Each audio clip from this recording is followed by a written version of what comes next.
Hey guys, so magandang hapon, no?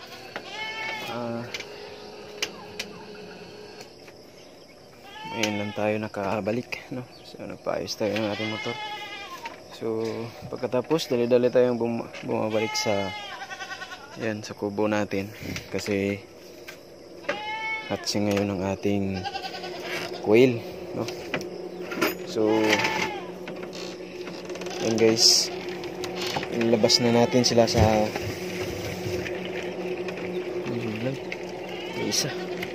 ilabas natin sila guys sa hatcher kasi yan o.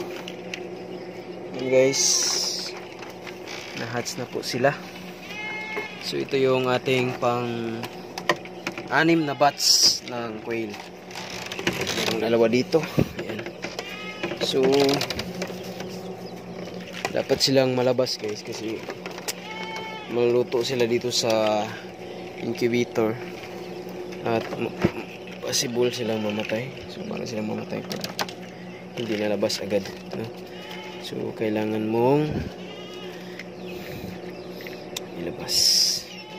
So yan guys, ito po yung ating pugo at hindi ko alam kung ilang piraso po ito. So mag-asin ko na kasi guys, medyo natagalan tayo dun sa pagpapaayos ng ating motor kasi yung motor natin mahina nang tumakbo, kaya pinapaayos natin para mabilis, no? So ito yung ating pang guys, pang 6 na batch sa ating egg incubation, no? So kung mapapansin nyo, marami-rami na din yung ating napisa. So yun yung iba guys, yung iba yun, kalabas lang.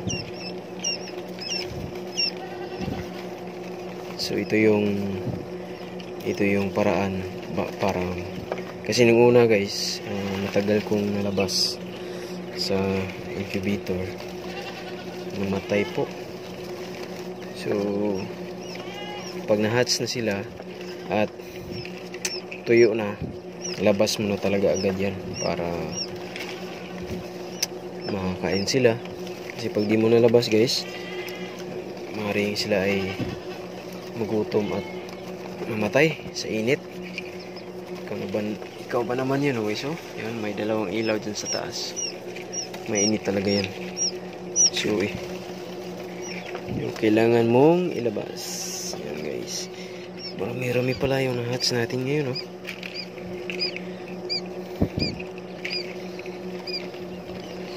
So hapon na kasi guys, tagalan tayo dun. Okay lang, at least okay na yung motor natin at yung pugo natin okay pa rin naman.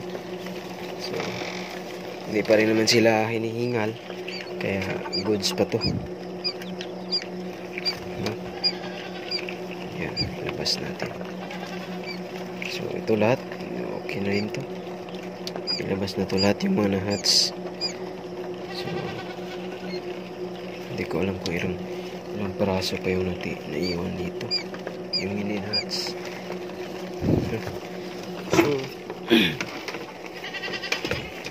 yung mga nila guys, shell dito natin ilagay. So hindi pa natin to na-organize yung mga shell nila, hindi pa natin na-organize kung saan ilagay. Pero ito guys, maganda din to sa manok, no?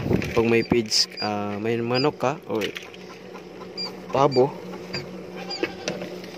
so pwede mo tong guys dikdikin ng pino at ibilad sa araw, din pwede mong ihalo din sa pagkain sa mga manok.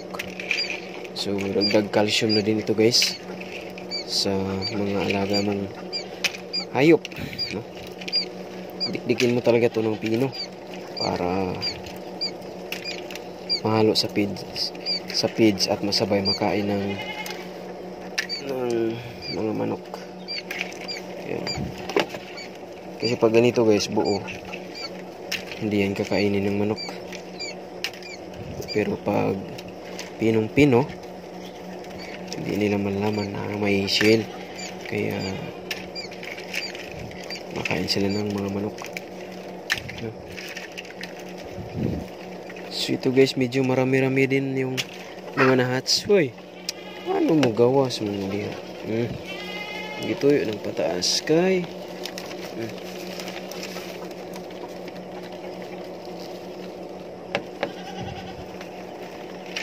Hatch yung ating pugo.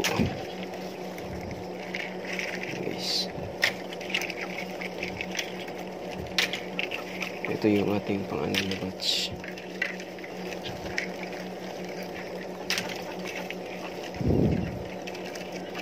Medyo marami-rami.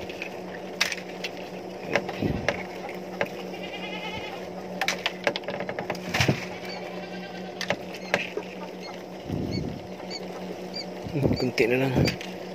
Ano mo gawas mangyod ka? Diha sa ka. Sana mapisa pa itong natira guys. Ilangin natin to 4 2 4 6 8 10 12.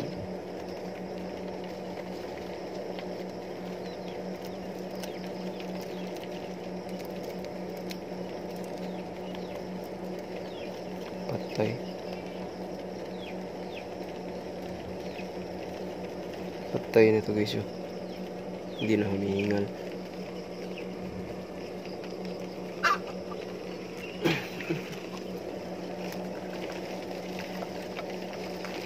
So mayroong 2 4 6 8 10 12 14 16 18 20 22 24 26 26. Kung hindi na ito mapisa, pwede na itong itapon. Guys, balik natin.